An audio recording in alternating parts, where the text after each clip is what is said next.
What is up, my fellow deception artists? Today we're going to learn a color-changing deck trick. Now this is a super practical trick. It's something that you can do over and over throughout a night. And first I'm going to show you what it looks like, tell you what you need, and then show you how to do it. So let's get into this.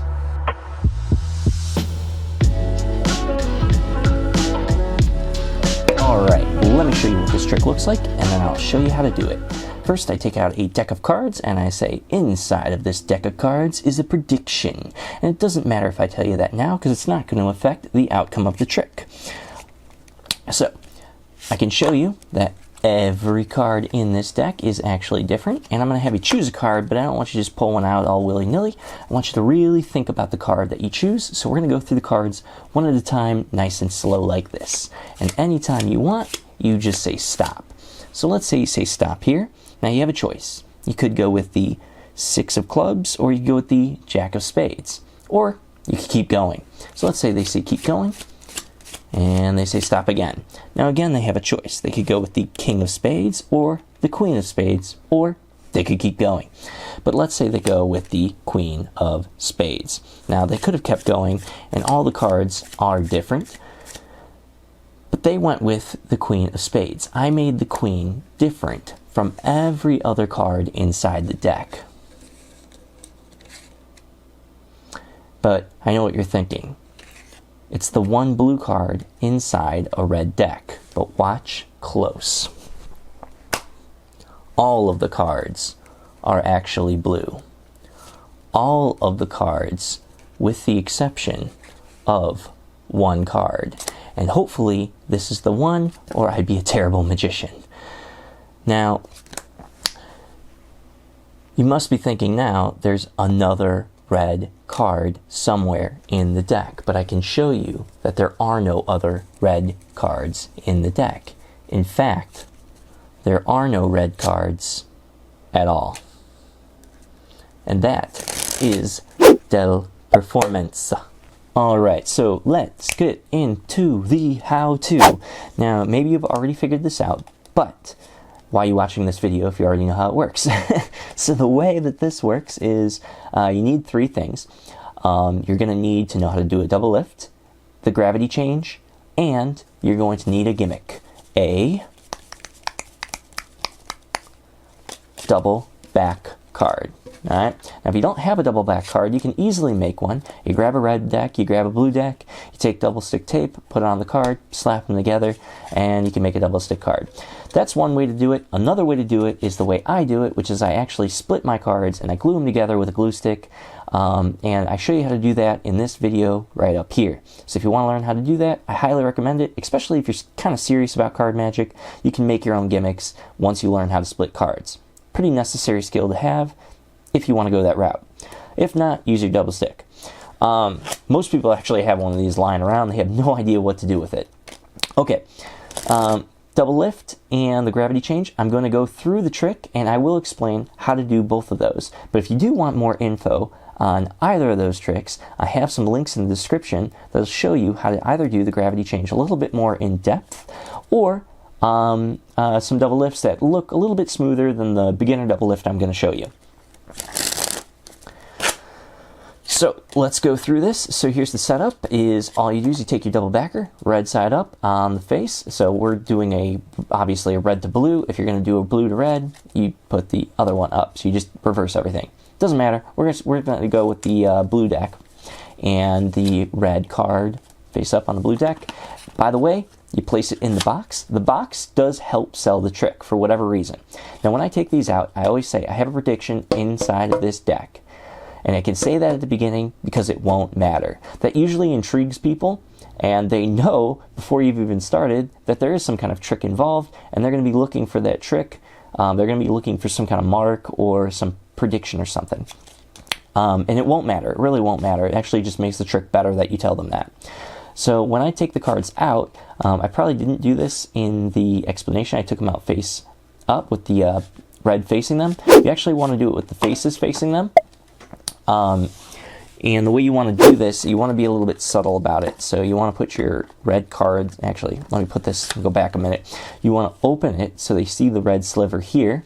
It's all about subtlety. This trick is all about subtlety. You don't want to overprove. That's kind of the theme here. You're going to pull the cards out, and when you pull them out this way, if they askew, you don't flash blue. So pull them out this way, and then I immediately spread through them to show them that all the cards are different. This is the thing I want to emphasize to them. This is the thing I'm going to overprove, is that all the cards are different, because they really are. But the reason I do that is I want them to see me freely, kind of sloppily handling the cards. And when you spread cards, you're kind of freely handling them. Now, if I flipped them up, they'd see all blue. But obviously, don't do that. You're going to freely handle them. And we're going to show the red again, but not at the moment. So what I want to do is I'm going to do basically a Hindu shuffle, but one card at a time. So the way you do a Hindu shuffle is you're going to grab, I don't count this as one of the skills, by the way, because it's just a Hindu shuffle. It's super easy. You place your thumb on one end of the deck, your fingers on the other, of course on the long sides of the deck. Your other hand is basically going to be in mechanic's grip without a deck, but you're going to use your thumb, pull off one card, and pull it into your hands. Now all these cards are going to be blue, so you don't ever turn this hand over. And as I go through, I tell them, you can say stop whenever you want. As soon as they say stop, this is the first time I'm going to prove that the cards are red. And the way I'm going to do that is when they say stop, I'm going to say, okay, now you have a choice, and I gesture. As I gesture, I flip over this card to show red cards. Now you can choose the 4, or you can choose the 5. That proves subtly that the cards are red, because they're seeing you go through all the cards and they're seeing red. Now, if there's two possibilities. I give them a choice of 4, 5, or keep going. So if they choose keep going, you just keep going. If they choose stay with it, either way, I'm going to prove they're all red in the same way. I'm going to scratch my nose while holding this deck. So it flips up, and then I scratch my nose with them seeing the red. They're just going to see a glimpse of it as I do it, because I'm going to come up like this, scratch my nose, come back down. They'll see a glimpse of red again. It just overproves. If they keep going, I do the exact same thing. They say stop, and I say, okay, right here, and I scratch my nose or my face, and they'll see red again. It works. It makes it very subtle, and it works. So now they have a choice. They could go with the 4 of diamonds, or they could go with the 10 of diamonds. Let's just say they go with the 4. So depending on which card they pick, I have to push these cards off in a different way. If they choose the 4, use your thumb, push it off onto the table. If they say 10, you're going to use your thumb, push it off onto the table. So either way, you're going to use your thumb. You just don't want to use this hand to push the card off, because it's going to be awkward. So I push that off. And then I take this hand and I place it underneath the cards. So we're just saying they choose the 10 in this case.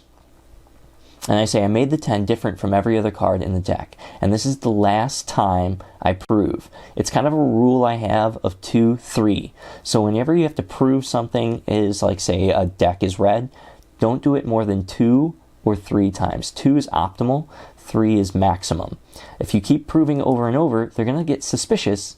And they're going to think, why does he have to prove so much that the cards are red?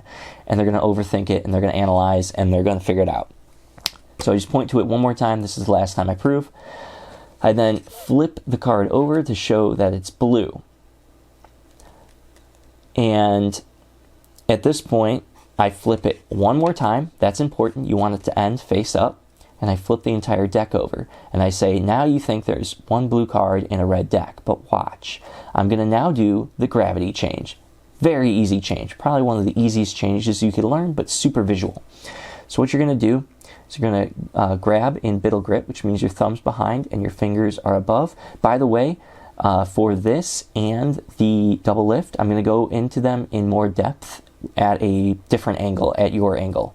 So after I go through this brief explanation, I'll explain those a little bit more. So you're going to push over this card like this about halfway. You're going to bring them up about 2 feet, and you're going to just drop the entire deck. So the double backer is sticking out about halfway. So what's going to happen is the air current's going to catch the card and flip it like that. And it's a very, very visual change. You can also throw it to do this, but you have to really know the feel for that, and it takes a little bit longer to get used to throwing it to dropping it. Once you figure out the drop distance, you just bring it up to that height and drop it, and it works every time. Throwing it is a little bit more risky. So the only other thing you have to worry about is kind of hiding that blue. And the way you hide that blue is just by doing it in one motion. I did it on the video in front of you, and you probably didn't notice that the card below it was blue because I did it fast enough. It's just one motion. So as soon as you do the gravity change and it lands squared up, you're going to spread through the card. So you're going to spread through the cards to show they're all blue. And then as you pull back, I'm going to keep my pinky underneath this card, underneath the double backer. So it's lifted up underneath the double backer. Fingers here, finger up here, thumb over here to make the front of the deck look normal, or else that'll all pop up too. Again, I'm going to go in deeper detail on this in a minute at a different angle. Just an overview. I then pick up the card. I like to spin it. If you can spin a card, great time to do it. And then place it onto the deck. And then I pause for a minute because you don't want to just place it on the deck and then flip the card over. It makes it kind of obvious what's going on there. Instead, I place it on the deck and I say, how crazy would it be if your card was actually the red card? And then I flip it over. Flip it over, let it lie flat on the deck. Now that double backer is right here and it's hidden. And I throw this back onto the table. And then I explain, but most people think I have another red card. I spread through the cards to show there are no other red cards. And then we come right back to the 10 or whatever card they picked. And you show them there really are no red cards. Alright, so let's start from the point where you have to do the gravity change. So to do the gravity change, you're going to grab the deck with your thumb on the bottom and your fingers on the top.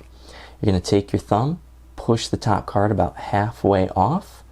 Then all you have to do is bring your hands up and then drop the deck, and the card will flip. And it'll look like all the cards instantly change to blue. You're then going to spread through them to show them, bring them back, and as you bring them back, you're going to sneak your pinky underneath the top card. You're going to use this finger here, and your thumb to make sure that doesn't pop up at the front of the deck here. You're then going to pick up your 10, which should be face up, not face down. Place it on top of the double backer, squaring it up using your fingers. Then you're going to grab the corner here with your fingers, kind of making sure that stays squared up, and then place your thumb on top. Turn it over to show the red. I like to rub that because some people do think that there are color changing cards, so I rub it to show them it's real. Grab the ends again. Again, I'm holding this kind of slightly off the deck with my pinky still under the card. I squeeze, turn over, you can hold it under the card.